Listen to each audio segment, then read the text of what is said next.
ചുമ്മാ ഒന്ന് ചായ കുടിക്കാൻ കയറുമ്പോൾ തന്നെ പോക്കറ്റ് കയറുന്ന ഈ കാലത്ത് ഈ വിലയൊന്ന് നോക്കിക്കേ നിങ്ങൾ. ശരിക്കും ഒന്ന് നോക്കി, ഇത്ര ടേസ്റ്റുള്ള ഫുഡ്, നല്ല കിഡിലും പൊറോട്ടയും ബീഫ് കറി. അപ്പോ ഇന്ന് നമുക്ക് വഹാബിക്കയുടെ കട ഇങ്ങോട്ട് പരിചയപ്പെടാം.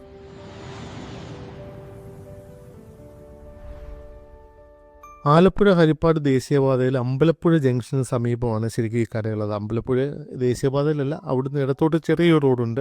അധികം ഒന്നും പോണ്ട, പെട്ടെന്ന് ചെല്ലാവുന്ന ഒരു അടുത്ത ദൂരം ഗൂഗിൾ മാപ്പിൽ നിങ്ങൾ നോക്കിക്കഴിഞ്ഞാൽ വളരെ സിമ്പിളായിട്ട് എത്താവുന്ന, മിസ് ചെയ്യരുതാത്തൊരു ലൊക്കേഷനാണിത്. പുലർച്ചെ 2 മണി മുതൽ രാത്രി 12 മണി വരെ വർക്കിംഗ് ആണ്. പൊറോട്ട ബീഫ് കറി സെറ്റാണ് ഇവിടുത്തെ ഏറ്റവും വലിയ ഹൈലൈറ്റ്. 70 രൂപയാണ്. ഇതാണ് കട. ഈ തിരക്ക് കുറവ് കൊണ്ട് തെറ്റിദ്ധരിച്ച് ചെല്ലരുത്. മിക്ക സമയത്തും ഫുള്ളായിരിക്കും, വെയിറ്റ് ചെയ്യേണ്ടി വരും. ചായ കടിയെല്ലാം ഉണ്ട്. പക്ഷെ ഏറ്റവും ഹൈലൈറ്റ് ഞാൻ പറഞ്ഞില്ലേ, ഇവിടെ തുരുതുരായവരുണ്ടാക്കിക്കൊണ്ടിരിക്കുന്ന ഈ പൊറോട്ടയും ബീഫ് കറിയും തന്നെയാണ്. ഈ വിലയ്ക്ക് എങ്ങനെ ഫുഡ് കൊടുക്കാൻ പറ്റും, ഇതിന്റെ മാജിക് എന്താ, നമുക്കിപ്പോൾ വഹാബിക്കയുടെ നേരിട്ട് തന്നെ ചോദിച്ച് മനസ്സിലാക്കാം. 27-25 വർഷം 26 വർഷം കഴിഞ്ഞു കട. അന്ന് 4 പൊറോട്ടയും കറിയും കൂടെ 40 രൂപ ആയിരുന്നു. അതിനുശേഷം 27 വർഷം ആകാൻ പോന്നി 70 രൂപ ആയി പൊറോട്ട കറി.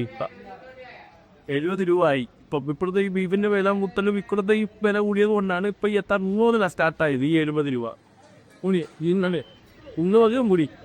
അപ്പോൾ ഇന്ന് മുതൽ 70 രൂപ ആയിട്ടുള്ളൂ. പിന്നെ ചിക്കനും പൊറോട്ടയും കൂടെ ചിക്കനും പൊറോട്ടയും കൂടെ 90. ആദ്യം ചിക്കനും പൊറോട്ടയും കൂടെ 80 ആയിരുന്നു. അപ്പം 10 രൂപ കൂട്ടി. ബീഫ് ഫ്രൈയും പൊറോട്ടയും കൂടെ 70 ആയിരുന്നു, അതിപ്പോൾ 80 ആയി. പൊറോട്ട 6 രൂപ ആയിരുന്നു, അതിപ്പോൾ 7 രൂപയായി. അങ്ങനെ ഓരോ രൂപയും 50 രൂപയൊക്കെ വെച്ച് പൂർത്തി എന്നുള്ളതേ ഉള്ളൂ. ഇവരുടെ കാര്യങ്ങളൊന്നും ചെറിയ ലാഭത്തിലും വലിയ ബിസിനസ്. അപ്പം ലാഭം കൂടുതൽ വരും. അപ്പോൾ അതാണ് ടെക്നോളജി. ചെറിയ ലാഭത്തിൽ ഏതൊരു മനുഷ്യനും അഫോർഡബിളായിട്ട് കഴിക്കാൻ പറ്റുന്ന രീതിയിൽ ഒരുപാട് കച്ചവടം ചെയ്യുക, സൂപ്പറായിട്ട് മുമ്പോട്ട് പോവുക.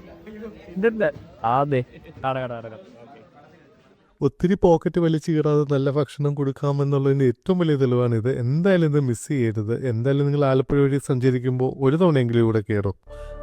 അപ്പോൾ അടുത്ത വീഡിയോ കാണാം.